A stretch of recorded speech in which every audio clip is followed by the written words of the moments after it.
नमस्कार दोस्तों। आप में से कई सारे लोगों की रिक्वेस्ट आई थी कि आप फ्रंट एंड डेवलपमेंट के ऊपर एक छोटा सा कोर्स बनाइए। आपकी रिक्वेस्ट सराखों पर। और आज से हम स्टार्ट कर रहे हैं एक नया सीरीज जिसमें हम बेसिक फ्रंट एंड डेवलपमेंट सीखेंगे, जिसमें हम देखेंगे HTML, CSS और जावास्क्रिप्ट, जिसकी शुरुआत हम करने वाले हैं HTML से। Without wasting any time, let us directly dive into the computer screen. Great. So welcome everyone, welcome on board. First day पर आपका स्वागत है। फ्रंट एंड के अंदर क्या क्या आता है? ऑफ कोर्स आप टाइटल देख रहे हो, this is HTML, right? Let me go to the next slide and we will see कि एक वेबसाइट जो है होता है उसका बेसिक स्ट्रक्चर क्या होता है और वो किस तरीके से काम करता है। This is the basic structure of any website. कोई भी वेबसाइट का एक स्ट्रक्चर रहता है। सिनेरियो क्या होता है, let me explain it to you. It's like के दो कंप्यूटर्स रहते हैं। One computer is called client and the another is called server. Client का मतलब क्या होता है? When you are opening a website, जब आप कोई वेबसाइट ओपन कर रहे हो तो आपका कंप्यूटर हो जाता है क्लाइंट का computer, right?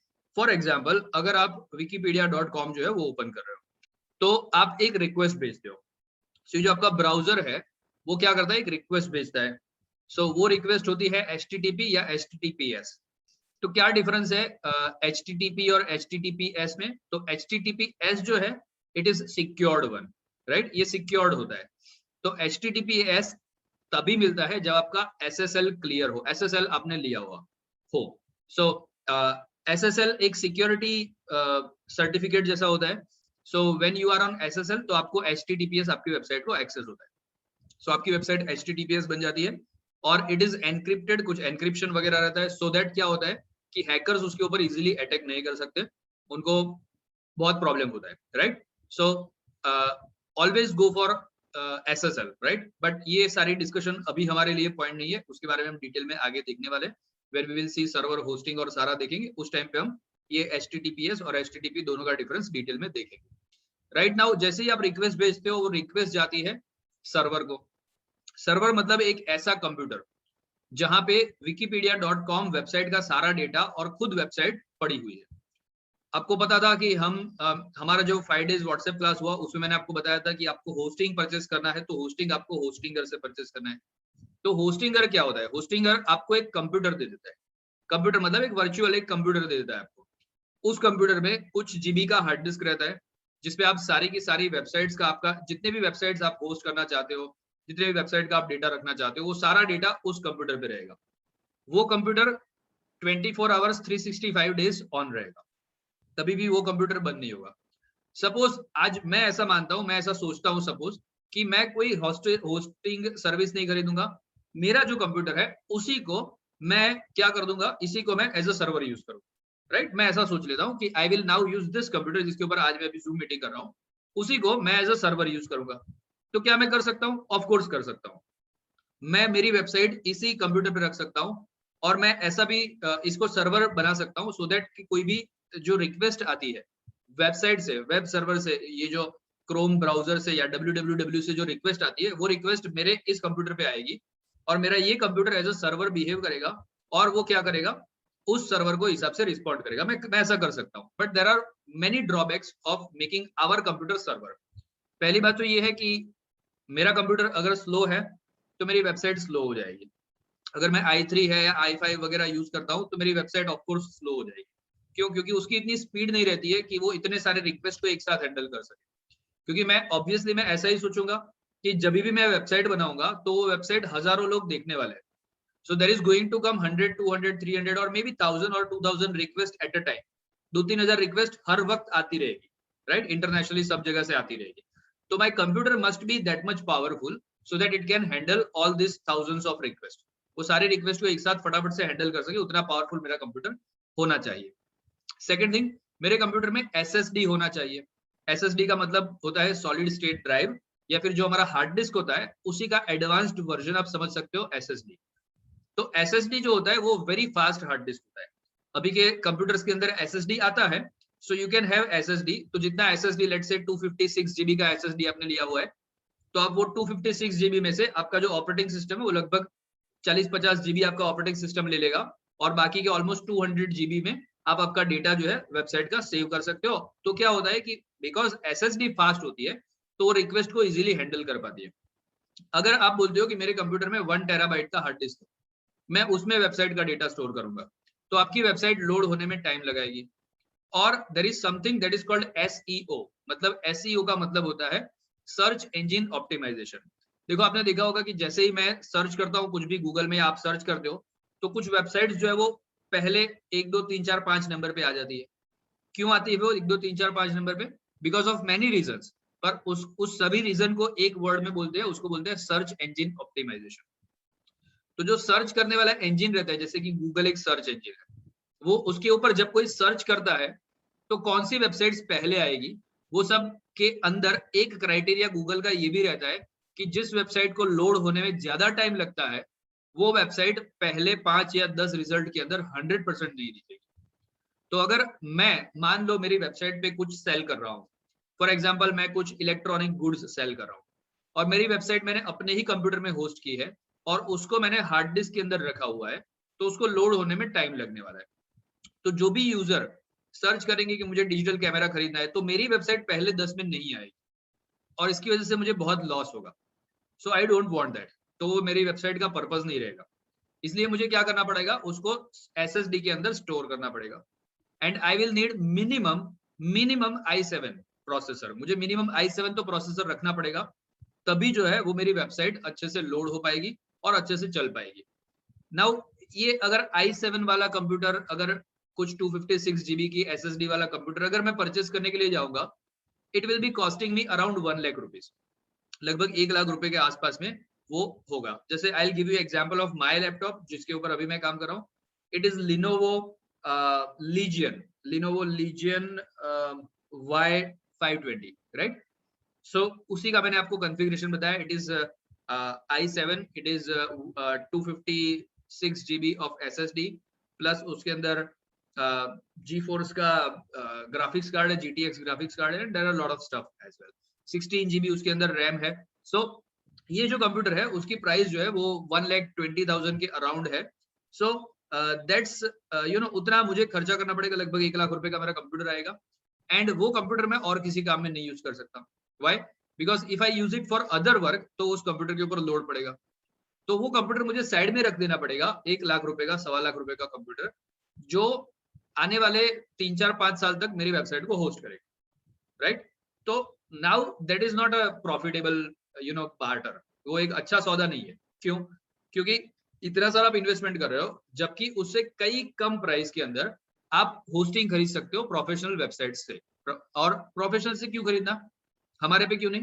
Because reason number 1 खर्चा कम होता है। रीजन नंबर 2, जब आप प्रोफेशनली होस्ट करते हो तो उसका बैकअप रहता है। तो आपकी सारी, समझ लो वो कंप्यूटर जिसके ऊपर वेबसाइट होस्ट हुई है, उस कंप्यूटर को कुछ हो भी जाता है तो आपकी वेबसाइट का डेटा लॉस नहीं होता, क्योंकि उसी की बहुत सारी कॉपीज अलग अलग कंप्यूटर्स पे रहती है। So you will easily be able to retrieve the data. वो डेटा को आप रिट्राइव इजीली कर सकोगे। जबकि अगर आपने 1-1.5 लाख रुपए का कंप्यूटर भी रखा हुआ है, बट आप उसको 24 घंटे चालू रखते हो, 365 डेज ऑन रखते हो, देयर आर चांसेस कि वो क्रैश हो जाए, कुछ वायरस आ जाए उसके अंदर, कुछ भी हो सकता है। सो अगर कुछ भी हुआ तो आपका डेटा लॉस हो जाएगा, क्योंकि वो सिर्फ एक ही कंप्यूटर पे। जबकि अगर आप होस्टिंग सर्वर से सर्वर परचेस करते हो तो वही डेटा की अलग अलग कॉपीज अलग अलग जगह पे रहती है। और कहीं अगर एक कंप्यूटर में कुछ प्रॉब्लम हो गया या कुछ हार्ड डिस्क क्रैश हो गया या कुछ भी हुआ, तो the data will be automatically retrieved from the other computer. दूसरे कंप्यूटर में से ऑटोमेटिकली रिट्रीव हो जाएगा और आपकी वेबसाइट 1 मिनट के लिए भी बंद नहीं रहेगी। 1 मिनट के लिए भी वो बंद नहीं रहेगी। So that is the benefit of purchasing the professional hosting services. तो हमारा जो होस्टिंग सर्वर है वो यहाँ पे रहता है। तो जो हमने, सपोज हमने एक वेबसाइट बनाया हुआ है और वो वेबसाइट जो है वो हम होस्ट कर रहे हैं, तो उसके लिए हमने होस्टिंगर से स्पेस परचेस किया। एंड होस्टिंगर से हमने वेब स्पेस परचेस किया और हमने कुछ मे बी 256 जीबी का या 300 जीबी का स्पेस हमने परचेस किया, 100 जीबी का स्पेस, कुछ भी हमने परचेस किया। And now what is happening, वो उसके कंप्यूटर के अंदर, होस्टिंगर उसके कंप्यूटर के अंदर हमें 100 जीबी स्पेस दे दिया उसने। तो वो कंप्यूटर का वो 100 जीबी अब हमारा हो गया। उसको हम मैनेज कर सकते हैं, उसमें हम जो चाहे वो चीजें रख सकते हैं। तो वो हो गया हमारा सर्वर। तो हमारी वेबसाइट में अगर मान लो कुछ वीडियोस है, कुछ फोटोग्राफ्स है, कुछ कोड जो हमने लिखा हुआ है, कुछ साउंड्स है, वो सारी चीजें जो है वो उस सर्वर पे रहेगी और वो सर्वर 24 घंटे 365 डेज ऑन रहेगा। सो जो कोई भी रिक्वेस्ट क्लाइंट करेगा और वो सर्वर का कॉन्फ़िगरेशन ही ऐसा होता है, वो बनाया ही इसलिए होता है ताकि वो फटाफट से सर्विस दे पाए। उसमें ऐसा कोई भी कंपोनेंट नहीं होता जो मतलब वेबसाइट के रिलेटेड ना हो, राइट? और उसमें ऐसा कोई कंपोनेंट होना बाकी नहीं रहता जो वेबसाइट से रिलेटेड हो। तो स्पेसिफिकली डेडिकेटेडली होस्टिंग के लिए बना हुआ सर्वर है। तो उसका कंप्यूटर का कॉन्फ़िगरेशन भी होस्टिंग के लिए बेस्ट रहता है। तो ये हमारा मान लो सर्वर है, ये जो ब्लू कलर में आपको दिख रहा है ये वो सर्वर है। तो ये सर्वर क्या करता है? सर्वर को जैसे ही रिक्वेस्ट आती है, तो सर्वर क्या करता है? सर्वर एक पैकेज बना के दे देता है। सर्वर कैसे पैकेज बनाता है? क्योंकि सर्वर के अंदर हमने कुछ प्रोग्रामिंग किया होता है। सर्वर के अंदर हमारी वेबसाइट रहती है, तो हमारी वेबसाइट के अंदर प्रोग्रामिंग रहता है, हमारी वेबसाइट का प्रोग्राम होता है, उसमें ये लॉजिक रहता है कि अगर ये रिक्वेस्ट आती है, अगर ये रिक्वेस्ट आती है, तो ये भेजना है। तो मान लो अगर आप लेट्स से कोई रेस्टोरेंट में खाना खाने जाते हो और वहां रेस्टोरेंट में जाते हो और वहां पे आप बोलते हो कि भाई मुझे जो आपको सबसे पहले मेन्यू मिल जाता है। फिर आप क्या करते हो? वो मेन्यू देखते हो और उसमें से डिसाइड करते हो कि ये मेन्यू के अंदर से मुझे एक काम करो, मुझे छोले भटूरे चाहिए, राइट? सो छोले भटूरे आप ऑर्डर करते हो। तो वो जो शेफ रहता है उसको पता है कि अगर छोले भटूरे का रिक्वेस्ट आता है तो मुझे ये छोले भटूरे बनाने हैं और वो छोले भटूरे ही रिटर्न करने हैं, राइट? तो एग्जैक्टली सेम वे जब आप आपका जो फ्रंट एंड है, मतलब आपका जो क्लाइंट है, अब मैं टेक्निकल वर्ड्स यूज करूंगा ताकि आपको वो याद रहे। तो आपका जो क्लाइंट है, उस क्लाइंट से जो रिक्वेस्ट आती है, सपोज क्लाइंट ने रिक्वेस्ट भेजा कि भाई कॉन्टेक्ट अस पेज खोलो, विकीपीडिया का कॉन्टेक्ट अस पेज खोलो। तो ये रिक्वेस्ट आई। अभी जो विकीपीडिया का सर्वर है उसके अंदर कुछ प्रोग्रामिंग लैंग्वेज में कुछ प्रोग्राम्स लिखे होंगे। फॉर एग्जाम्पल जैसे उस लैंग्वेज, जिस लैंग्वेज में ये प्रोग्राम लिखा जाता है, उस लैंग्वेज को कहते हैं बैक एंड लैंग्वेज। तो बैकएंड में जैसे हम जो स्टडी करने वाले हैं वो पीएचपी है, एंड मैं थोड़े दिनों में आपको एक गुड न्यूज भी दूंगा, सो बी रेडी फॉर दैट। सो जैसे पीएचपी जो है that is a backend language. तो ये जो बैकएंड लैंग्वेज है उसके अंदर कुछ प्रोग्राम्स लिखा होता है, और बैकएंड लैंग्वेज मतलब आपका शेफ, जो उस रेस्टोरेंट का हमने एग्जांपल लिया उसका शेफ, वो बैकएंड हो गया। क्योंकि वो आपके सामने नहीं आता कभी। शेफ ना आपको थाली लेके आपको देने के लिए कुछ आता है, ना आप कुछ भी खाना खाते हो आपको शेफ कौन है वो पता ही नहीं रहता। So chef is the perfect example of backend. Same way, जैसे जो क्लाइंट होता है उसको कोई आइडिया नहीं रहता कि बैकएंड में क्या लॉजिक लिखा हुआ है, बैकएंड के अंदर क्या प्रोग्रामिंग हुआ है, नथिंग, कुछ भी आइडिया क्लाइंट को नहीं आता कभी भी। सो वो शेफ के बारे में कभी कुछ नहीं जानता। तो ये जो बट शेफ ही वो होता है जिसकी वजह से खाना बनता है। अगर शेफ नहीं है तो खाना ही नहीं बनेगा, तो आने का तो सवाल ही पैदा नहीं, राइट? तो ये जो शेफ है, मतलब ये जो बैकएंड है, वो डिसाइड करता है कि ओके ये रिक्वेस्ट आया है, मतलब कॉन्टेक्ट अस पेज का रिक्वेस्ट आया है, तो क्या करो, कॉन्टेक्ट अस पेज जो है वो दे दो। पर ये कैसे देना है? तो ये ऐसे देना होता है जो ये ब्राउजर समझ पाए, ब्राउजर समझ पाए। वैसे अभी जो ब्राउजर है वो पीएचपी नहीं समझेगा। ब्राउजर क्या समझता है? ब्राउजर तीन ही चीज समझता है। एक होता है HTML, दूसरा होता है CSS और तीसरा होता है जावास्क्रिप्ट। ये तीन ही चीज जो है वो ब्राउजर समझता है। तो browser can understand only this three things. तो ये बैकएंड क्या करता है, वो जो भी कॉन्टेक्ट का पेज था या जो भी था उसको HTML, CSS और जावास्क्रिप्ट का एक कॉम्बिनेशन बना के एक कॉम्बो बनाता है, HTML, CSS, जावास्क्रिप्ट का, और वो कॉम्बो जो है वो रिटर्न कर देता है क्लाइंट को, वो थ्रो कर देता है क्लाइंट को। तो अभी जैसे क्लाइंट जो है उसने गूगल क्रोम में वो खुला हुआ है, गूगल क्रोम को पक्का समझ में आ जाता है कि अच्छा HTML, CSS और जावास्क्रिप्ट ऐसी ऐसी ऐसी है, तो मुझे ये डिस्प्ले करना है। तो जो गूगल क्रोम है वो ब्राउजर जो है वो एक ऐसा प्रोग्राम है जो HTML, CSS और जावास्क्रिप्ट को डिकोड कर पाता है। सिंपल। तो जो भी ब्राउजर होता है आपका, गूगल हो, इंटरनेट एक्सप्लोरर हो, कोई भी ब्राउजर हो, मोजिला फायरफॉक्स हो, सफारी हो, कोई भी ब्राउजर हो, ये सारे ब्राउजर क्या है? ये ऐसे प्रोग्राम्स है जिनको समझ में आता है कि भाई ये HTML, CSS और जावास्क्रिप्ट जो है उसमें से जो हमें जो डिस्प्ले दिख रहा है वो डिस्प्ले कैसे बनाने का। हमने कोड लिखा था हमारे 5 डेज व्हाट्सएप क्लास के अंदर, बूटस्ट्रैप से हमने कॉपी किया था कोड, हमने कुछ मॉडिफिकेशंस भी किए थे। तो आपने देखा था कि वो सब तो कोड था। तो वो जो कोड था वो फ्रंट एंड पे आके, मतलब क्लाइंट पे आके इतना ब्यूटीफुल कैसे दिखता है? तो इसलिए ब्यूटीफुल दिखता है कि ये जो क्रोम ब्राउजर है उसको पता है कि अगर HTML, CSS, जावास्क्रिप्ट ऐसे ऐसे ऐसे है तो मुझे किस तरीके का डिस्प्ले दिखाना है। सो वो कोडिंग पूरा समझ सकता है हमारा गूगल क्रोम ब्राउजर। मैं क्यों बार बार गूगल क्रोम कह रहा हूँ? Because it is the best browser available.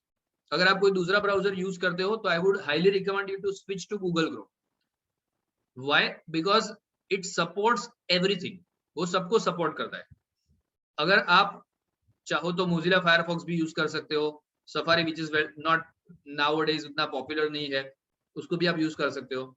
आप चाहो तो इंटरनेट एक्सप्लोरर को भी यूज कर सकते हो, but internet explorer is known for the creating problems. Problem creation के लिए वो बहुत पहले से नामचीन है। तो मेरा सजेशन है कि आप यूज करो गूगल क्रोम, राइट?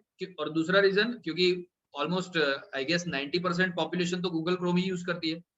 सो हमारे जो यूजर जो यूज करने वाले हैं वही हम यूज ना करें तो हमें समझ में आएगा क्या कहाँ पे कैसा दिखता है, राइट? तो ये जो गूगल क्रोम है वो ये जो यहाँ से CSS HTML जावास्क्रिप्ट का मिक्सचर आया, उस मिक्सचर को हमें समझ में आए वैसे डिस्प्ले कर देता है। सो ये पूरा जो है वो प्रोसेस रहता है। तो अभी ये प्रोसेस मैंने आपको क्यों बताया? इसलिए बताया कि आपको पता होना चाहिए कि फ्रंट एंड का मतलब क्या है। फ्रंट एंड लॉजिक का मतलब होता है वो लॉजिक जो HTML, CSS और जावास्क्रिप्ट से किया जाता है, इसको बोलते हैं फ्रंट एंड। अब कभी कभी होगा कि आपको लोग बोलेंगे कि मैं फ्रंट एंड में कुछ नया ही यूज करता हूँ, राइट? कुछ नया ही आपको आ जाएगा कि मैं फ्रंट एंड में jQuery यूज करता हूँ। तो jQuery क्या है? jQuery कुछ भी नहीं है। jQuery भी जो है वो जावास्क्रिप्ट का एक फ्लेवर है। तो जावास्क्रिप्ट, जैसे मान लो कोई आइसक्रीम है, तो आइसक्रीम में फ्लेवर्स आते हैं ना अलग अलग। तो बेसिक फ्लेवर कौन सा होता है? वेनिला फ्लेवर, जो बेसिक होता है। उसके ऊपर सारे फ्लेवर्स होते हैं, जैसे कि चॉकलेट फ्लेवर है या बटर स्कॉच है या कुछ भी। तो प्लेन फ्लेवर कौन सा रहता है? वेनिला रहता है। सेम वे ये जो प्लेन जावास्क्रिप्ट होती है उसको वेनिला जावास्क्रिप्ट भी बोलते हैं। वेनिला मतलब नो फ्लेवर, कोई भी फ्लेवर नहीं, सो उसको बोलते हैं वेनिला जावास्क्रिप्ट। तो कोई भी चीज में आपको वेनिला वर्ड मिले मतलब समझ जाओ कि बेसिक, ओरिजिनल, राइट? फ्लेवरलेस, कोई भी फ्लेवर नहीं। यूजुअली क्या होता है कि ये वो चीज होती है वेनिला जावास्क्रिप्ट या कुछ भी वेनिला जो हो वो, जो सबसे पहले बनाया गया था। और वो सबसे फर्स्ट मतलब जो जो बेसिक वर्जन है वो है। उसके बाद में क्या होता है, अगर उसका कोई उसके ऊपर कुछ लोग काम करते हैं, मतलब कुछ लोगों ने जावास्क्रिप्ट के ऊपर बहुत ज्यादा काम किया और उन्होंने जावास्क्रिप्ट के अंदर कुछ ऐसे ऐसे एडिशनल फंक्शन डाल दिए, एडिशनल बेनिफिट्स, एडिशनल फंक्शनलिटीज डाल दी, ताकि जावास्क्रिप्ट में जो काम 10, 15, 20 लाइन में होता था वो अभी 2-3 लाइन में होने लगा। ऐसे कुछ फंक्शंस बना दिए, उसको बोलते हैं उसका फ्लेवर। तो उसका फ्लेवर जो है वो क्या होता है? तो जो फ्लेवर फ्लेवर रहता है वो ऑलवेज इजी टू यूज रहता है। क्यों? क्योंकि उसमें उसमें ऐसा मॉडिफिकेशन किया गया होता है कि जो वेनिला फ्लेवर है उससे वो थोड़ा सा अच्छा बन जाता है। अच्छा मतलब डिफिकल्ट नहीं, अच्छे का मतलब है उससे वो इजी बन जाता है। जो प्लेन वेनिला जावास्क्रिप्ट से जो काम करने में बहुत सारा कुछ कोड लिखना पड़ता है, उसकी जगह जो jQuery जैसा कोई जिसको बोलते हैं jQuery जिसको हम बोलते हैं, तो jQuery जैसा कोई फ्रेमवर्क है, राइट? जावास्क्रिप्ट का ऐसा उस सबको फ्रेमवर्क बोलते हैं। तो फ्रेमवर्क है, उसमें क्या होता है कि कम लाइन का कोड लिख के वही काम हो जाता है, क्योंकि उसको इस तरीके से थोड़ा मॉडिफाई किया गया होता है। तो इसलिए आपको कोई बोलेगा कि मैं तो jQuery यूज करता हूँ, तो jQuery कुछ अलग नहीं है। ऐसा नहीं है कि फिर फ्रंट एंड में jQuery भी नहीं, jQuery मतलब it's a framework of JavaScript. JavaScript का एक फ्लेवर है, दैट्स इट। ओके, तो ऐसे अलग अलग चीजें होती है, बट बेसिकली उनको जब बॉइल डाउन करते हैं तो यही 3 चीज आपको मिलती है। एक होता है HTML, एक होता है CSS और एक होता है जावास्क्रिप्ट। अब ये 3 चीजें क्यों, उसके बारे में हम थोड़ा बहुत देखेंगे, बट आई होप कि अभी आपको ये क्लियर हुआ हो गया होगा कि एक बेसिक स्ट्रक्चर ऑफ वेबसाइट क्या रहता है, उसमें क्लाइंट क्या रहता है, सर्वर क्या होता है, फ्रंट एंड मतलब क्या होता है, CSS HTML जावास्क्रिप्ट उसको बोलते हैं फ्रंट एंड। बैकएंड मतलब क्या, PHP, या हो सकता है कि आप यहाँ पे दूसरी भी बैकएंड लैंग्वेजेस यूज कर सकते हो, जैसे कि एक बैकएंड लैंग्वेज है पाइथन, पाइथन भी यूज कर सकते हो, नोड.js भी यूज कर सकते हो, यहाँ पे जावा भी यूज होती है, राइट? PHP भी ऑफ कोर्स यूज होती है। तो ऐसी बहुत सारी बैकएंड प्रोग्रामिंग लैंग्वेजेस है जो आप यहाँ बैकएंड में यूज कर सकते हो। There are lots and lots of languages. Why we will see PHP? Because PHP is easy to learn, number 1 thing. दूसरी, PHP के कुछ फ्रेमवर्क्स है which are very nice, जिससे काम करना बहुत इजी हो जाता है। And third thing, most important thing, today in today's world 60% websites are built on PHP. 60% websites are built on PHP, right? So it is most trending since years. सालों से वो मोस्ट ट्रेंडिंग है, right? तो इसके लिए हम उसको use करने वाले हैं, बराबर? तो स्टार्टअप के लिए ये बेस्ट है जिससे आप अच्छे से स्टार्ट कर सकते हो। सो आई होप ये क्लियर हो गया होगा। So now we will move कि अभी ये तीनों का कॉम्बिनेशन क्यों है। So let's go and let's see that. तो जो HTML होता है, that is the basic structure of any website, basic skeletal of any website। तो कोई भी वेबसाइट का जो जो ढांचा होता है वो होता है HTML। मतलब जैसे अगर हम इंसान की बात करें तो इंसान में जो स्केलेटल रहता है, हमारी हड्डियां वगैरह जो रहती है, दैट इज कॉल्ड हमारा HTML। तो हड्डियों के बिना हड्डियों के बिना ऑर्गन्स के बिना तो हम रह नहीं सकते, ठीक है ना? वो इंसान ही पॉसिबल नहीं है, तो वो तो चाहिए ही चाहिए।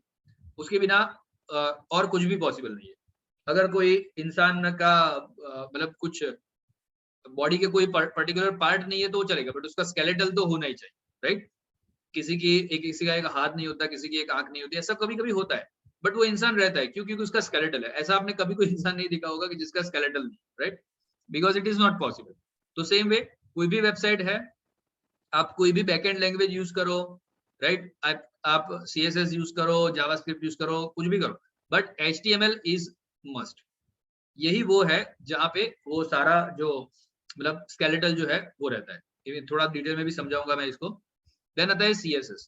CSS का मतलब होता है, बाय द वे HTML को भी हम डिटेल में देखते हैं। तो HTML का फुल फॉर्म होता है hyper text markup language. Hyper text markup language, और उसको प्यार से मार्कअप भी बोलते हैं, ठीक है? तो कभी कभी आपको अगर आपने कोई वीडियो रेफर कर रहे हो, इंटरनेशनल वीडियो है, ऐसा कुछ रेफर कर रहे हो, तो हो सकता है वो आपको बोले कि दिस इज माय मार्कअप। तो आपको लगे ये मार्कअप कहाँ से है, तो मार्कअप मतलब HTML को ही प्यार से कभी कभी मार्कअप भी बोला जाता है। So its full name is hyper text markup language, text, okay? So उसके मीनिंग में ज्यादा हम डिटेल में नहीं जाएंगे, खाली आपको पता होना चाहिए इसलिए मैं बता रहा हूँ आपको। सेम आता है CSS। CSS का फुल फॉर्म रहता है कास्केडिंग स्टाइल शीट। तो ये क्या है? ये स्टाइल शीट लिखने की लैंग्वेज, जिसके बारे में हम डिटेल में देखेंगे। सो अभी आपको ज्यादा समझ में नहीं आता तो चिंता मत करो। ये क्या करता है? ये हमारे वेबसाइट को मॉडर्न लुकिंग वेबसाइट बनाता है। ये हमारे वेबसाइट को मॉडर्न लुकिंग वेबसाइट बनाता है। जो अभी की वेबसाइट्स कैसी दिखती है, आपने देखी होगी ढेर सारे वेबसाइट्स, तो यू माइट बी नोइंग कि अभी के वेबसाइट जो है वो कैसे दिखते हैं। सो मॉडर्न लुकिंग बनाता है, ब्यूटीफाई करता है। वो ब्यूटिफिकेशन, जैसे अगर हम हमारा इंसान का अगेन एग्जांपल ले, तो स्केलेटल जो होता है वो तो जरूरी है खड़ा रहने के लिए, मतलब उसके बिना तो इंसान ही नहीं है। बट उसके बाद में समझ लो हमारे जो मसल्स है, तो मसल्स जो है वो इंसान को ब्यूटीफुल बनाते हैं, राइट? हैंडसम बनाते हैं, गर्ल्स को ब्यूटीफुल बनाते हैं अगर मसल्स है तो, राइट? सो मसल्स जो है, स्किन जो है, हेयर है, वो सारी चीजें जो है वो क्या आती है? ब्यूटिफिकेशन में आती है। तो ये सारी चीजें अगर एक वेबसाइट के कॉन्टेक्स्ट में अगर हम देखते हैं, तो वेबसाइट में वो सारी चीजें क्या होती है? उसका बैकग्राउंड में कौन सा इमेज है, मतलब बैकग्राउंड में इमेज है कि कोई प्लेन कलर है, उसके अंदर वो कैराउजल वगैरह है या नहीं है, राइट? और उसके अंदर जैसे कौन सा जो एलिमेंट है वो कहाँ पे होगा, मेन्यू जो होगा वो लेफ्ट में होगा या राइट में होगा, मतलब जो नैव बार है वो ऊपर हॉरिजॉन्टल नैव बार होगा या साइड में वर्टिकल नैव बार होगा, राइट? हर एक एलिमेंट के बीच में कितनी जगह रखेंगे। सो वो सारी चीजें जो है वो डिसाइड होती है CSS से। बाय द वे HTML से भी आप वो कर सकते हो, बट हम प्रोफेशनल काम करने वाले, राइट? क्योंकि हम वो बेसिक वो नॉर्मल कोर्स नहीं कर रहे हैं कि 3 साल में हम वेब डेवलपर बनेंगे। We are on fast track developer, right? So million rupee fast track developer, मतलब हमें फटाफट से डेवलपमेंट करना है और मिलियन रुपी के माइलस्टोन को टच करना है, राइट? सो उसमें हम अलग तरीके से उसको देखेंगे। जो काम हम HTML से करते ही नहीं है, कोई भी प्रोफेशनल वेब डेवलपर जो काम HTML से करता ही नहीं है, वो काम हम सीखेंगे ही नहीं। क्योंकि वो करना ही नहीं है तो क्यों सीखना है? सीखोगे तब दिमाग में दो साइड आएंगी ना, कि ऐसे करूं या वैसे करूं। और जब भी दो चीजें आती है तो आप कंफ्यूज हो जाओगे। आप क्या, मैं भी कंफ्यूज हूँ। So we will see those part कि जो हम HTML से करने वाले, राइट? जो हम HTML से नहीं करने वाले, वो क्यों नहीं करने वाले उसका भी रीजन रहता है, राइट? और वो भी मैं अभी नेक्स्ट एग्जांपल दूंगा तो आपको सिखाऊंगा। और वो चीजें हम CSS से करेंगे। तो CSS से जो करने वाले उसको हम CSS में डिटेल में सीखेंगे, राइट? सो CSS ब्यूटिफिकेशन के लिए होता है, हमारे जो क्या बोलते हैं, वेबसाइट को मॉडर्न लुक्स देता है, राइट? और अच्छा बनाता है। तो CSS उसके लिए होता है। और लास्ट में था जावास्क्रिप्ट। तो भाई ये जो स्केलेटल जो है वो HTML है, स्किन जो है एवरीथिंग, बाकी तो सब कुछ तो आ गया, अभी बाकी क्या रहा? तो बाकी रहता है हमारा ब्रेन, राइट? ब्रेन मतलब हम कैसे रिएक्ट करेंगे, हमारे थॉट्स वगैरह, हमारा नेचर वगैरह। तो that is JavaScript. Now remember one thing, जो HTML है और जो CSS है, इन दोनों को प्रोग्रामिंग लैंग्वेज नहीं कहा जाता। These are not programming languages. HTML programming language नहीं है, CSS भी प्रोग्रामिंग लैंग्वेज नहीं है, पर जावास्क्रिप्ट जो है वो एक programming language. So this is a programming language. तो यहाँ पे सारा लॉजिक लिखा जाता है कि अगर मैं मान लो कि कोई कहीं पे मैंने क्लिक किया तो क्या होना चाहिए, कहीं पे मैं माउस ले गया तो कुछ जूम होना चाहिए क्या, तो सारी चीजें जो होती है वो जावास्क्रिप्ट से हम यूजुअली लिखते हैं। तो जावास्क्रिप्ट मतलब वेबसाइट का दिमाग जैसा है। आपने कभी कभी देखा होगा कि अगर आप कोई वेबसाइट्स ऐसे होते हैं जिसमें जैसे वो वेबसाइट आप खोलते हो तो कुछ एडवर्टाइजमेंट वगैरह मतलब कुछ आता है कि हमारा प्राइस वगैरह इतना है इतना है इतना है, और फिर आप अगर बंद करने जा रहे हो वेबसाइट, जैसे ही आप क्लोज के ऊपर आपका वो माउस लेके जाते हो क्लोज के बटन के ऊपर, तुरंत ही वो पॉपअप करता है कि वेट, ये अभी ऑफर ऐसा चल रहा है, ऐसा है, तो you can take advantage of this. तो वो कैसे हुआ? तो जावास्क्रिप्ट में लॉजिक लिखा है कि अगर कोई क्लोज के ऊपर माउस ले जाता है, कोई वेबसाइट छोड़ रहा है हमारी, तो छोड़ने से पहले एटलीस्ट ये उसको दिखा दो, तो कम से कम वो हमारे टच में रहे या whatever, right? So that all stuff is written in JavaScript. तो जावास्क्रिप्ट के रहते हमारी वेबसाइट इंटेलिजेंट वेबसाइट बन जाती है। ओके, तो इसीलिए ये तीनों का कॉम्बिनेशन रहता है। अभी इनको ज्यादा डिटेल में समझने के लिए we will take an example, a nice example. Car का एक एग्जांपल लेंगे। तो देखो ये जो हम कार के अंदर ये जो आपको चेजेस वगैरह दिख रहा है, राइट, ये पूरा ये आपका HTML हो गया, राइट? मान लो ये बहुत अच्छे से, क्योंकि ये पिक्चर के साथ में तो बहुत अच्छे से मैं आपको समझा सकूंगा इसमें। ये अगर ऐसी कोई कार है, आप जाते हो कबाड़ी मार्केट में, ऐसी कोई कार पड़ी और वो आपको बोलता है कि सर ये कार आप ले लो, मैं आपको 30,000 रुपीज में दे दूं, तो क्या आप खरीदोगे ये कार 30,000? बिल्कुल भी नहीं, मैं तो नहीं खरीदूंगा। वाई? बिकॉज इसको मैं लेके करूंगा क्या, राइट? ये तो मैं मेरे मेरे नजरिए से तो ये लोहे का भंगार है, right? So it's a scrap.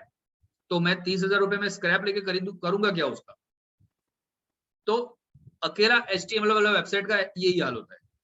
अगर आपका पूरा वेबसाइट सिर्फ HTML में लिखा हुआ है तो वो ऐसा ही दिखता है और वो बिकता भी नहीं है, राइट? और कोई पसंद भी नहीं करता है उसको।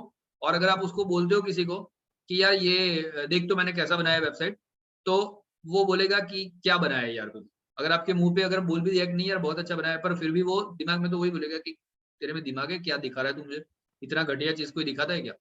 तो लाइक दैट। तो बट ये इंपॉर्टेंट है, इसके बिना कोई कार नहीं होती है। There is no car without this chassis, right? ऐसी चेजेस के बिना कोई कार होती ही नहीं है। तो ये बहुत ही इंपॉर्टेंट है, पर अकेला वो नहीं चलता है। दूसरी बात समझने जैसी ये है कि from today we are starting our HTML, right? अभी हम HTML स्टार्ट करेंगे थोड़ी देर में, तो जो कुछ भी काम हम HTML में करेंगे वो ऐसा ही दिखेगा। तो डोंट डोंट एक्सपेक्ट कि हम शुरू के दिनों में झक्कास एकदम दिखने वाला वेबसाइट बनाएंगे, राइट? ये वो 5 डेज का बात खत्म हो गया, 5 डेज वाला अभी हम नहीं कर रहे, राइट? अभी हम डिटेल में सीख रहे हैं। तो हम सबसे पहले जो बनाएंगे वो ऐसा ही दिखेगा कुछ। कभी हम ऐसा दरवाजा बनाएंगे, कभी हम ऐसा ये बोनेट का बनाएंगे, कभी हम पीछे डिक्की का बनाएंगे, और ऐसा ही दिखेगा। आपको लगेगा यार ये तो मजा नहीं आता यार ये देखने में, इतना अच्छा नहीं दिख रहा। डोंट वरी, वो धीरे धीरे फिर हम आगे बढ़ेंगे तो अच्छा दिखने लगेगा। बट HTML सीखेंगे तो वो ऐसा ही दिखेगा, राइट? तो हम सबसे पहले सीखने वाले हैं HTML, और HTML ये काम करता है। देन हम सीखेंगे CSS। CSS क्या करता है? उसका ब्यूटिफिकेशन। अभी ये वही कार है जो यहाँ पे पड़ी थी, कहाँ ये और कहाँ ये। अगर ये कार कहीं पे पड़ी हुई है और 30,000 छोड़ो, आपको कोई बोलता है 3 लाख रुपए में ये कार मिल रही है, तो भी आप कैसे भी अरेंज करोगे और 3 लाख में इसको खरीद लोगे, क्योंकि अगर ये 3 लाख में मिल रही है तो कोई इसको जाने नहीं देगा, राइट? इतनी बढ़िया कार अगर 3 लाख में मिल रही है तो कौन छोड़ेगा उसको, right? So everybody will look के हाँ यार ये तो कार इतनी अच्छी स्पोर्ट्स कार है, इसका कोई 30,000 भी नहीं दे रहा था, इसके लोग 30 लाख भी दे देंगे, 3 लाख छोड़ो इसके 30 लाख भी दे देंगे, राइट? तो क्यों? Because of beautification. क्या आ गया इसमें? अभी मुझे बताओ कि जो टायर्स वगैरह है, ठीक है ना, टायर्स वगैरह पहले की गाड़ियां थी, उसमें टायर्स ब्यूटीफुल आते थे? बिल्कुल नहीं, राइट? अभी तो एलॉय व्हील्स आ गए, राइट? फिर अलग अलग टाइप टायर्स में भी ब्यूटिफिकेशन आ गया। सेम वे जो प्योर एचटीएमएल है उससे भी टायर्स बन सकते हैं जो ब्यूटीफुल नहीं होते। तो पहले की वेबसाइट वैसे ही होती थी, पहले जमाने की वेबसाइट्स होती थी, उसमें काफी कुछ एचटीएमएल से किया जाता था। इसके अलावा और भी कुछ एचटीएमएल से किया जा सकता था, पर अभी के जमाने में वो नहीं चलता है। अभी के जमाने में आपको टायर्स भी स्टाइलिश चाहिए। अगर आपको कार बनानी है तो आपके टायर्स भी अमेजिंग होने चाहिए, राइट? आपके मिरर्स भी स्टाइलिश होने चाहिए, आपका जो क्या बोलते हैं हेडलाइट्स भी स्टाइलिश होने चाहिए, सब कुछ स्टाइलिश होना चाहिए। तो इसीलिए आजकल ज्यादातर चीजें जो है वो एचटीएमएल से नहीं बनाते, ज्यादातर चीजें हम सीएसएस से बनाते हैं, क्योंकि वो स्टाइलिश बने, ब्यूटीफुल बने, राइट? मैं आपको सिखाते सिखाते बताऊंगा कि अभी हम ये काम जो है वो सीएसएस से करते हैं, तो ये काम हम एचटीएमएल से नहीं करेंगे। कुछ बेसिक चीज तो मुझे बताना पड़ेगा आपको कि जो एचटीएमएल से भी होता है और सीएसएस से भी होता है, बट उसी टाइम में आपको बताऊंगा कि ये काम हम सीएसएस से करेंगे, एचटीएमएल से नहीं करेंगे, राइट? सो सीएसएस क्या करता है? उसको ब्यूटिफिकेशन करने का काम। देखो कहाँ कहाँ पे ये ऐसे, यहाँ पे 2 होल्स दिए हुए हैं, ये लाइट्स ऐसी आएगी, इतनी लंबी होगी लाइट्स, 2 लाइट्स के बीच में इतना गैप होगा, ये जो टायर्स है उसका रेडियस इतना होगा, बराबर? यहाँ पे ये जो डोर है उसका लेंथ इतना होगा, उसके ऊपर का कर्व जो है वो इस तरीके से जाएगा, राइट? All the things. ये विंड स्क्रीन जो है वो इतना स्लांटेड रहेगा, उसके अंदर जो स्टीयरिंग व्हील है वो इस तरीके का रहेगा, लेफ्ट साइड रहेगा या राइट साइड रहेगा, ऑल द थिंग्स। कलर क्या रहेगा बॉडी का, कहाँ कहाँ ब्लैक होगा, कहाँ कहाँ पे ये ऑरेंज होगा, all this things is part of CSS. ये सारी चीजें जो है वो किसका पार्ट है? सीएसएस का पार्ट है। तो सीएसएस ये काम करता है। अभी मान लो कि मैं आपको ऑफर दे रहा हूँ कि देखो, पहली ऑफर तो मैंने आपको दिया था कि ये जो कार है वो मैं आपको 30,000 रुपीज में दे रहा हूँ। आपने रिफ्यूज कर दिया कि नहीं, ये जो क्या बोलते हैं इसको, कुछ भी पता नहीं क्या बोलते हैं इसको, स्क्रैप 30,000 में कौन लेगा? अभी मैं आया यहाँ पे, मैंने आपको ये कार दिखाया, मैंने बोला आपको ये मैं आपको 3 लाख में दे रहा हूँ।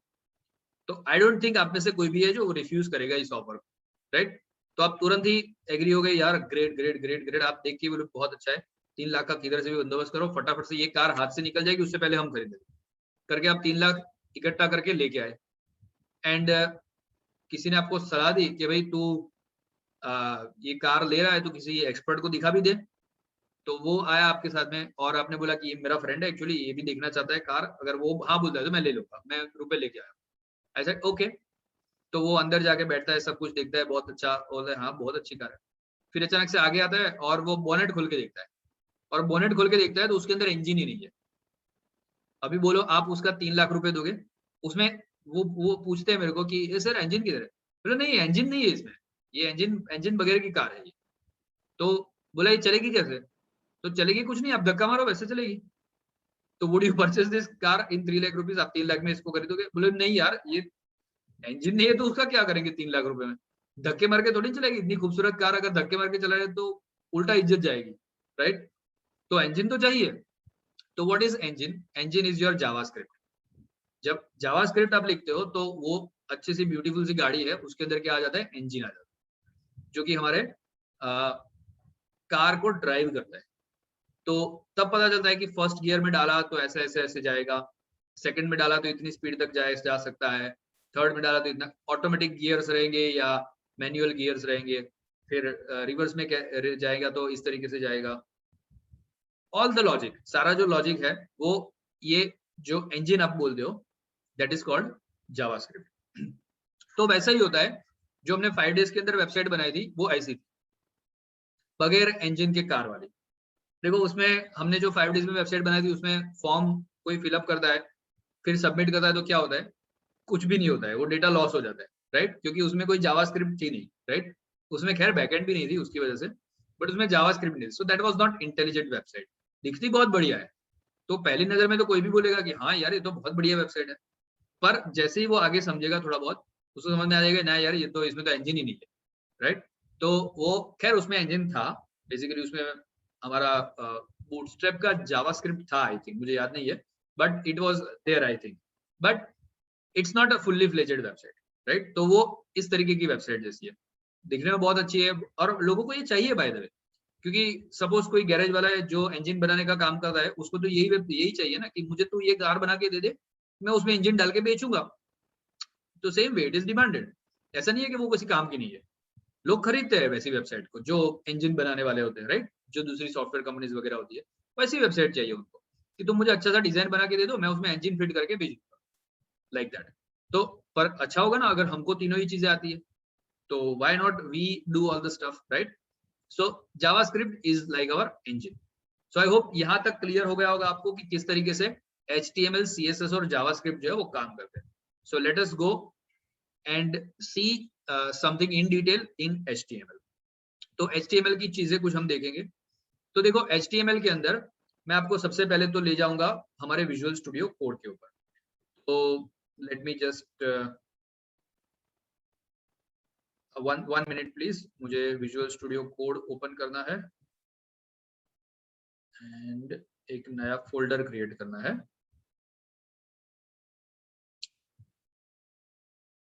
Desktop, new folder, MRFD, new folder, front end magic, new folder, HTML। मुझे पता है आपको दिख नहीं रहा है बट दैट्स ओके।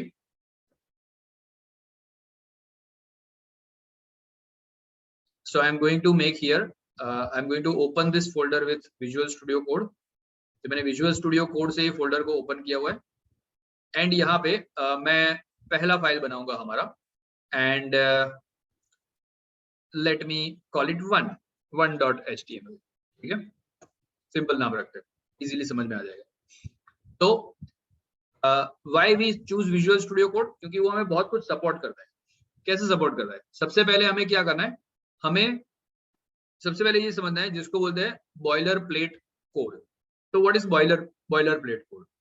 तो आप एक काम करो, विजुअल स्टूडियो कोड में आपने hopefully live server already install कर दिया होगा। अगर आपने विजुअल स्टूडियो कोड इंस्टॉल नहीं किया है तो मैं आपको उसका वीडियो का लिंक भेज दूंगा, चेक दैट आउट। वो चेक करो, मेरा वीडियो है, मैंने उसमें सिखाया है कैसे आपको विजुअल स्टूडियो कोड इंस्टॉल करना है। और आपको लाइव सर्वर जो है यहाँ एक्सटेंशन में जाना है, you need to type here Live Server. तो आपको यहाँ पे जो पहला ये है बाय ऋत्विक डे, उसको यहाँ पे मेरे कंप्यूटर में वो इंस्टॉल्ड है इसलिए यहाँ अनइंस्टॉल लिखा हुआ आता है, आपके कंप्यूटर में यहाँ पे इंस्टॉल लिखा हुआ आएगा, जस्ट क्लिक इट, क्विकली वो इंस्टॉल हो जाएगा। सो हम वापस से यहाँ पे HTML में आते हैं एंड अभी हम क्या करेंगे, अभी हम यहाँ पे शिफ्ट और 1 मतलब ये एक्सक्लेमेटरी मार्क प्रेस करेंगे। जैसे उसको प्रेस करेंगे हमें यहाँ पे कुछ लिखा हुआ आता है एंड आपको दिखाई देता है यहाँ पे एमेट एब्रीविएशंस। तो ये एमेट है, एमेट हमको ये सारी हेल्प करता है VS कोड के अंदर। तो हम जैसे ही ये करते हैं और if I just press tab, अगर मैं टैब दबाता हूँ या मैं एंटर प्रेस करता हूँ तो ये अपने आप ये कोड जो है वो लिख लेगा। अभी इस कोड को बोलते हैं बॉयलर प्लेट कोड। मतलब हमें कोई भी HTML में कोई भी वेबसाइट बनानी है तो हमें ये कोड जो है वो समझना, तो ये कोड लिखना होता है।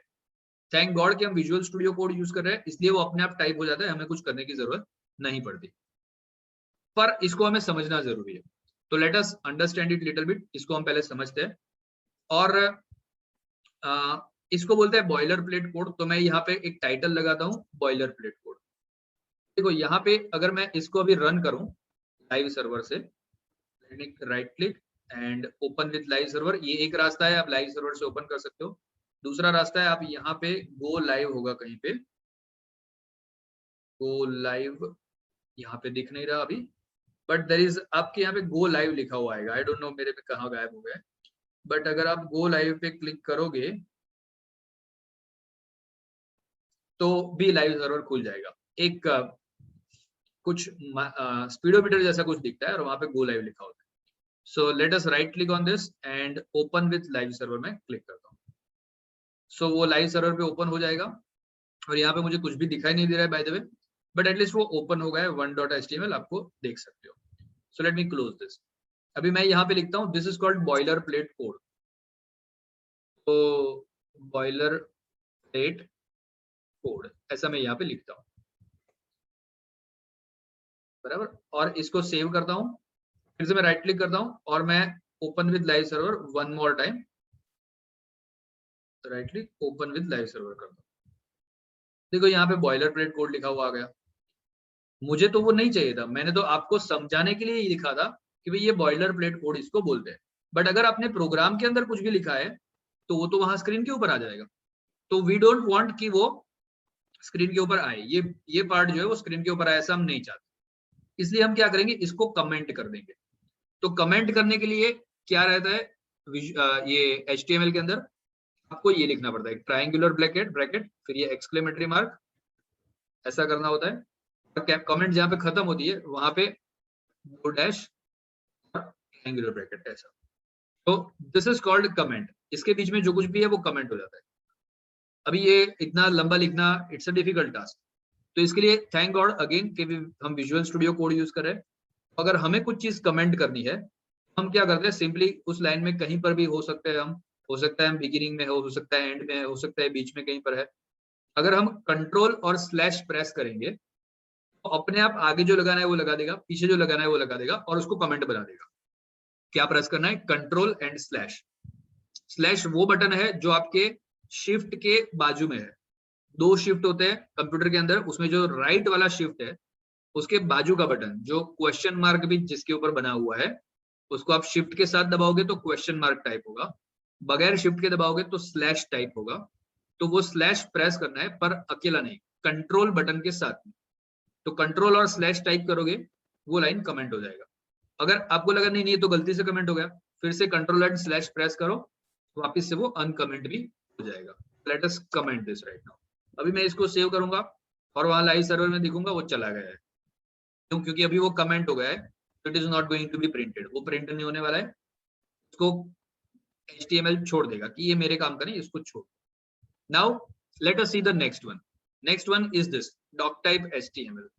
What is a doc type HTML? Doc type HTML का मतलब होता है कि ये एक HTML5 डॉक्यूमेंट है। HTML के अलग अलग वर्जन है, जिसमें से HTML5 जो होता है उसके अंदर ऐसा सिंबल होता है, राइट। सो डॉक टाइप HTML से पता चलता है कि हाँ ये एक HTML5 डॉक्यूमेंट है, राइट। तो किसको पता चलता है? ब्राउजर को पता चलता है। तो ब्राउजर जो होता है वो शुरू का ये पार्ट देखता है बड़े ध्यान से। ये जितना मैंने हाईलाइट किया है वो पार्ट ब्राउजर के लिए बड़ा इंपॉर्टेंट है। पहले हम कोई भी बुक पढ़ने से पहले पता है उसको थोड़ा सा इंपॉर्टेंट पेजेस उसके देख लेते हैं कि क्या है इस बुक में है क्या। या फिर जैसे हम सुबह सुबह न्यूज़पेपर आता है हमारे पास, तो हम क्या करते हैं, पूरा न्यूज़पेपर पढ़ लेते हैं? नहीं, हम क्या करते हैं, इंपॉर्टेंट चीजें पहले पढ़ते हैं कि अच्छा पहले पेज पे क्या है, अच्छा लास्ट पेज पे क्या है, थर्ड लास्ट पेज पे क्या है, लाइक दैट। तो कुछ इंपॉर्टेंट चीजें हम पहले पढ़ते हैं। तो ये चीजें इंपॉर्टेंट है ब्राउजर के लिए। पहले ये पढ़ता है, उसको समझ में आता है ओके ये तो HTML, ये तो अपना वाला डॉक्यूमेंट है, ये समझ में आ जाएगा, बराबर। तो ये उसको ये जरूरी है ये ब्राउजर के लिए।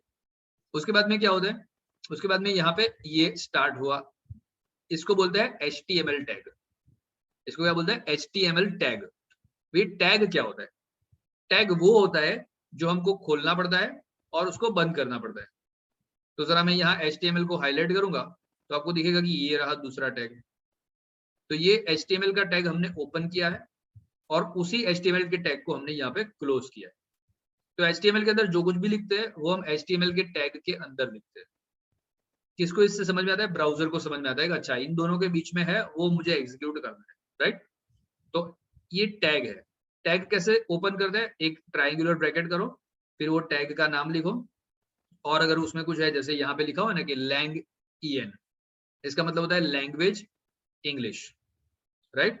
तो इंग्लिश लैंग्वेज के अंदर है और उस ट्रायंगुलर ब्रैकेट को क्लोज कर दो। ये हमने टैग को ओपन किया, ये हमने टैग को ओपन किया। अभी टैग को क्लोज कहाँ किया? ये रहा। कैसे टैग को क्लोज कर दे? वही ट्रायंगुलर ब्रैकेट करो, बट पहले क्या लिखो? Back slash, sorry slash, sorry पहले क्या लिखो? स्लैश। ये स्लैश है, यही है स्लैश जो हम कंट्रोल के साथ प्रेस करते हैं। पहले क्या लिखो? स्लैश लिखो। उसके बाद में वही टैग जो ओपन किया था उसी का नाम वापस लिख दो HTML, मतलब वो क्लोज हो गया। अभी ये जो हेड है ना वो फादर है, ये फादर है, और ये फादर के दो बच्चे हैं। पहला बच्चा है जिसको बोलते हैं हेड, और दूसरा बच्चा है जिसको बोलते हैं बॉडी। देखो मैं आपको, देखो VS कोड यूज करने का ये एक और फायदा है कि अगर आप जहां ये HTML के बाजू में मैं लेके जाऊंगा तो मुझे यहाँ पे ये डाउन एरो दिखेगा। तो इसको मैं प्रेस करूंगा तो वो पूरा जो है वो कोलैप्स हो जाएगा, मतलब शॉर्ट हो जाएगा, राइट। एक दूसरे के ऊपर कोलैप्स हो गया और ये छोटा हो गया। तो ये पूरा HTML टैग के अंदर जो कुछ भी था वो फोल्ड हो गया। इसको बोलते हैं कोड फोल्डिंग, इसको कोड को फोल्ड करना भी बोलते हैं। मैं वापस क्लिक करता हूँ, वो खुल गया। नाउ सी ये HTML के अंदर क्या है, एक तो हेड है, तो ये सारी चीजें हेड में है जो हम समझेंगे, बट वो हेड को पहले मैं बंद करता हूँ तो मुझे समझ में आएगा कि हेड के अलावा और कुछ भी है क्या। तो ये हेड बंद कर दिया, और हेड के सिवा क्या है, बॉडी है, देखो। तो ये फादर है HTML, हेड जो है वो उसका बेटा है, बॉडी जो है वो उसकी बेटी है। तो it has got 2 children, one is head and other is body, बराबर। तो ये क्लियर होना चाहिए। हेड जो है वो अलग है, बॉडी जो है वो अलग है। हेड के अंदर बॉडी नहीं है और बॉडी के अंदर हेड नहीं है, पूरा अलग है, बराबर। जैसे अगर इंसान की बात करें तो हेड होता है हमारा, फिर यहाँ से लेके कमर तक हमारा बॉडी होता है, और फिर होते हैं हमारे फीट, हमारे लेग्स, राइट। तो सेम वे HTML के अंदर एक रहता है हेड, एक रहता है बॉडी, और एक होता है फुटर, बराबर। तो फुटर हम बाद में देखेंगे, अभी तो हम सिर्फ बॉयलर प्लेट कोड को समझ रहे हैं, राइट। तो ये जो हेड है ये किस लिए होता है, तो ये जो हेड है, अगेन मैंने जो हाईलाइट किया था ना कि ब्राउजर के काम की चीज है, तो ये जो चीज है वो ब्राउजर के काम की है। ब्राउजर इसको बड़े ध्यान से देखता है, और सबसे पहले इसी को देख के डिसाइड करता है कि ये वेबसाइट जो है, सर्च इंजन भी इसी को देखता है बाय द वे। तो सर्च इंजन ये देख के डिसाइड करता है कि ये जो वेबसाइट है वो मुझे टॉप 5 में या टॉप 10 में या फर्स्ट पेज पे दिखानी चाहिए कि नहीं दिखानी चाहिए। वो ब्राउजर कैसे डिसाइड करता है, जो जैसे बहुत सारी चीजें होती है उसके पीछे, बट उसमें ये एक बड़ी इंपॉर्टेंट चीज होती है, क्या, ये पहला हेड, ठीक है। तो ये हेड बड़ा इंपॉर्टेंट होता है ब्राउजर के लिए और सर्च इंजन के लिए। इस हेड में क्या क्या होता है, इस हेड में रहते हैं मेटा टैग्स। ये जैसे HTML टैग था, ये हेड का टैग था, और ये कौन सा टैग है, मेटा, ये भी मेटा टैग है, ये भी मेटा टैग है, और ये टाइटल का टैग। तो अब ये मेटा टैग क्या करते हैं, तो उसको भी हम जरा देख लेते हैं। मेटा का मतलब होता है इंफॉर्मेशन ऑफ इंफॉर्मेशन, मतलब जो जानकारी है उसकी जानकारी, ठीक है, कि कौन सी जानकारी कहां पे पड़ी हुई है, वो इंफॉर्मेशन उसको बोलते हैं मेटा। तो सबसे पहला मेटा टैग है कैरसेट। कैरसेट मतलब ये इसमें जो इंफॉर्मेशन लिखी होगी, आगे जो बॉडी आने वाली है उसके अंदर जो कुछ भी इंफॉर्मेशन लिखी होगी वो एक स्पेसिफिक कोड से एनकोड की गई है, और उस कोड का नाम है UTF-8। उस कोड का नाम क्या है, UTF-8। तो ब्राउजर को और सर्च इंजन को पता चलता है, ओके ये UTF-8 कोड यूज कर रहा है। तो UTF-8 कोड जो है वो मोस्ट वाइडली यूज्ड है, सबसे ज्यादा यूज वही होता है। तो सर्च इंजन को पता चलता है, ओके ये वेबसाइट अगर मैंने टॉप में दिखाई तो ये वेबसाइट सारे कंप्यूटर पे चलेगी। कोई कंप्यूटर पे ऐसा नहीं होगा कि इस वेबसाइट की कुछ चीजें दिखे ही नहीं।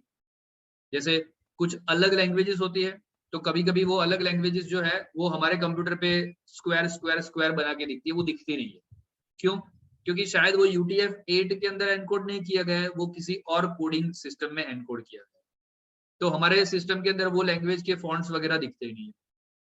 तो इसलिए गूगल जैसे जो सर्च इंजन होते हैं, याहू जैसे वो सर्च इंजन होते हैं, वो देखते हैं कि क्या ये कोई ऑकवर्ड कोडिंग सिस्टम में कोड की गई वेबसाइट है। अगर कोई अजीबोगरीब कोडिंग सिस्टम है जो ज्यादातर लोग यूज नहीं करते, तो मुझे ये फर्स्ट टॉप 10 में या टॉप फर्स्ट पेज पे दिखाना नहीं चाहिए, सो दे डोंट शो इट। तो वी रिकमेंड कि हम UTF-8 में ही कोडिंग करें। हमें वैसे भी हमें उसका कोई काम नहीं है, ये जस्ट हम समझ रहे हैं, बराबर। ये सारा काम जो है वो सर्वर देख लेगा, VS कोड देख लेगा, वो हम खाली समझ रहे हैं उसको। तो हमें इसको चेंज नहीं करना है, हमें UTF-8 ही रखना है। देन नेक्स्ट यहाँ पे है मेटा टैग। ये किसके लिए है, ये जो है वो कौन सा कंपेटिबिलिटी है। देखो जैसे मैंने बताया गूगल क्रोम जो है वो सब कुछ सपोर्ट करता है। तो गूगल क्रोम में अगर आपकी वेबसाइट चलने वाली है तो ये लिखने की जरूरत ही नहीं है। ये किसके लिए है, ये इंटरनेट एक्सप्लोरर के लिए। देखो IE = एज, तो XUA कंपेटिबल मतलब हाईएस्ट कंपेटिबिलिटी मोड। तो जो IE का जो हाईएस्ट वर्जन होगा उसमें ये वेबसाइट सपोर्ट करेगी, ये लिखने की वजह से। तो ये इसलिए भी लिखना जरूरी है, बराबर। और क्योंकि कुछ लोग होते हैं जो अभी भी इंटरनेट एक्सप्लोरर जैसी चीजों का यूज करते हैं, बहुत सारे लोग होते हैं, क्योंकि कंप्यूटर के इंटरनेट एक्सप्लोरर किसका है, माइक्रोसॉफ्ट का है। तो जब भी कोई नया कंप्यूटर लेता है तो उसमें विंडोज जैसे बिल्ट इन आता है, वैसे ही ये इंटरनेट एक्सप्लोरर भी बिल्ट इन आता है। तो कुछ लोग इतने आलसी होते हैं कि वो मतलब गूगल पे जाके गूगल क्रोम डाउनलोड करने की भी तसदी नहीं लेते, वो इंटरनेट एक्सप्लोरर में चलाते हैं। Well, it has so many compatibility issues. बहुत सारी साइट्स ऐसी है जो इंटरनेट एक्सप्लोरर में नहीं अच्छे से चलती, फिर भी लोग चलाते हैं। तो हमें ये लिखना इसके लिए जरूरी है कि इंटरनेट एक्सप्लोरर से कंपेटिबल साइट है, वो हम दिखा रहे हैं यहाँ पे। ओके, ये किसके लिए है, ये थर्ड मेटा टैग है, जहां पे लिखा हुआ है व्यू पोर्ट और लिखा हुआ है width equal to device width और लिखा है इनिशियल स्केल इक्वल्स टू 1। ये एक व्यू पोर्ट बना रहे हैं। व्यू पोर्ट का मतलब है जिसमें वो वेबसाइट दिखेगी, उसको बोलते हैं व्यू पोर्ट। तो जो व्यू पोर्ट होता है वो जैसे आपका मोबाइल हो गया, एक व्यू पोर्ट हो गया, मोबाइल में मतलब अलग व्यू पोर्ट हो गया, उस व्यू पोर्ट की हाइट अलग है, विड्थ अलग है। कंप्यूटर के अंदर व्यू पोर्ट जो है उसका हाइट अलग है, विड्थ अलग है, बराबर। टेलीविजन में कोई देखता है तो उसका हाइट और विड्थ अलग अलग है। तो व्यू पोर्ट वो होता है जिसमें यूजर जो है वो वेबसाइट को देखता है, उसको व्यू पोर्ट बोलते हैं। और हमारी जो कंटेंट है उसकी विड्थ डिवाइस के विड्थ जितनी होगी। सो हमारा जो वेबसाइट है वो अपने आप डिवाइस विड्थ जितना विड्थ ले लेगा। तो अगर हमारा डिवाइस लैपटॉप जैसा वाइड है तो वो पूरी विड्थ ले लेगा हमारा वेबसाइट। अगर हमारा वेबसाइट, हमारा जो यूजर है उसका व्यू पोर्ट छोटा है, डिवाइस छोटा है मोबाइल के जैसा, तो वेबसाइट उस हिसाब से अपना विड्थ जो है वो सेट कर देगा। तो ऐसी वेबसाइट्स को बोलते हैं रिस्पॉन्सिव वेबसाइट। तो अगर आपको रिस्पॉन्सिव वेबसाइट बनानी है तो ये जो मेटा टैग है वो बहुत ज्यादा जरूरी है, और हमें रिस्पॉन्सिव वेबसाइट ही बनानी है। वो दिन चले गए जब जो डेवलपर थे वो ऐसा बोलते थे कि जो वेबसाइट है ना वो लैपटॉप पे चलेगी, मोबाइल के लिए चलाना है तो दूसरे पैसे लगेंगे। अभी वो दिन नहीं रहे। अभी तो यूजर बोलता है पहले वेबसाइट मोबाइल पे चलनी चाहिए, लैपटॉप पे चले ना चले, मोबाइल पे चलनी चाहिए, राइट। क्योंकि मोबाइल फर्स्ट अप्रोच आ गया है। ओके, तो इसके लिए हमारी वेबसाइट रिस्पॉन्सिव होनी चाहिए, इसलिए ये लिखना जरूरी है। और लिखा है इनिशियल स्केल इक्वल्स टू 1.0, मतलब कोई जूम इन जूम आउट कुछ नहीं होगा, इनिशियल स्केल उसका 1.0 रहेगा, मतलब 100% रहेगा। ये हमारे कुछ 3 मेटा टैग हमने देखे। कल के सेशन में हम कुछ और मेटा टैग्स देखने वाले हैं जो यहाँ पे नहीं आते हैं, बट कभी कभी हमें लिखने, मोस्ट ऑफ द टाइम हमें लिखने जरूरी हो जाते हैं। तो वो कुछ मेटा टैग्स जो है वो हम कल के सेशन में देखेंगे, नेक्स्ट वीडियो के अंदर देखेंगे, और इससे यहाँ से हम आगे हमारे कोर्स को ले जाएंगे। So that's it for today. Bye bye, take care, and I will see you tomorrow.